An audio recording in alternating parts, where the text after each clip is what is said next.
बिस्मिल्लाहिर्रहमानिर्रहीम। सर्फेक्टेंट क्या होते हैं और ये किस तरह से क्लीनिंग करते हैं? जब आपने कुछ नॉर्मल क्लीनिंग करनी हो तो आप किसी भी डस्टर को, कपड़े को लेके तो सरफेस को वाइप आउट करेंगे तो वहाँ पर जो भी अपेरेंटली डस्ट वगैरह अवेलेबल होगी वो साफ हो जाएगी। लेकिन ऐसी चीज़ें जो सरफेस के ऊपर डिपॉजिट हो चुकी होती हैं, आपके हाथों पे कोई गंदगी लगी हुई है और सिंपल वॉशिंग जो पानी से आप हैंड वॉश कर रहे हैं उससे नहीं उतर रही, किसी फ्लोर के ऊपर, दीवार के ऊपर, किसी प्लांट मशीनरी के ऊपर कोई ऐसी गंदगी जमा है, कोई ऐसे केमिकल डिपॉजिट है, फूड डिपॉजिट है, तो उसको उतारने के लिए जो नॉर्मल क्लीनिंग होती है कपड़े से या पानी से, जब वो नहीं होती तो फिर आपको सर्फेक्टेंट यूज़ करने पड़ते हैं। सर्फेक्टेंट केमिकल्स को कहते हैं जिनमें कोई भी केमिकल हो सकता है। हैंड वॉशिंग के लिए लिक्विड सोप हो सकते हैं, डिश वॉशिंग के लिए डिश वॉश लिक्विड हो सकता है, कोई फ्लोर क्लीनर हो सकते हैं, डिसइंफेक्टेंट सैनिटाइज़र हो सकते हैं।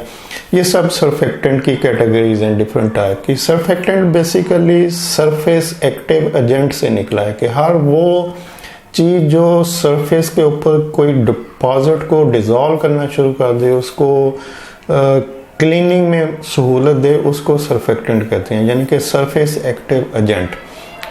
तो अब ये जितने केमिकल्स होते हैं वो फ्लोर क्लीनिंग के लिए हो, वो किसी और सरफेस की क्लीनिंग के लिए हो, ये सब सर्फेक्टेंट है। और सर्फेक्टेंट दो टाइप के होते हैं।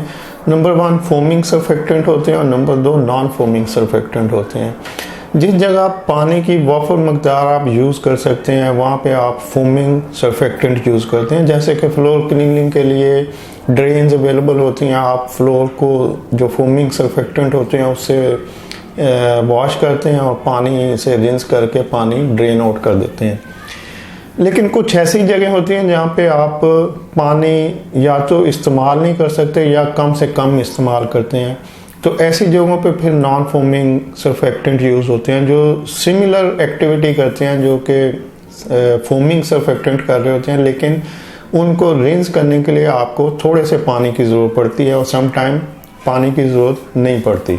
ये डिपेंड करता है उस केमिकल के ऊपर जो आप यूज़ कर रहे हैं। तो आप अगर मैन्युफैक्चरर की इंस्ट्रक्शन देखें तो वहाँ पे दोनों टाइप की इंस्ट्रक्शन पॉसिबल है लिखी हों।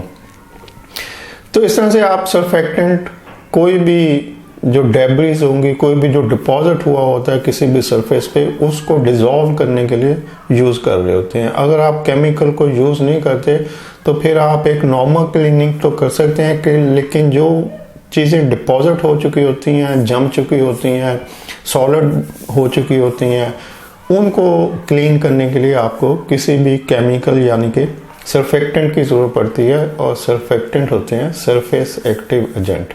Hope for understand. Thank you. अल्लाह हाफिज़।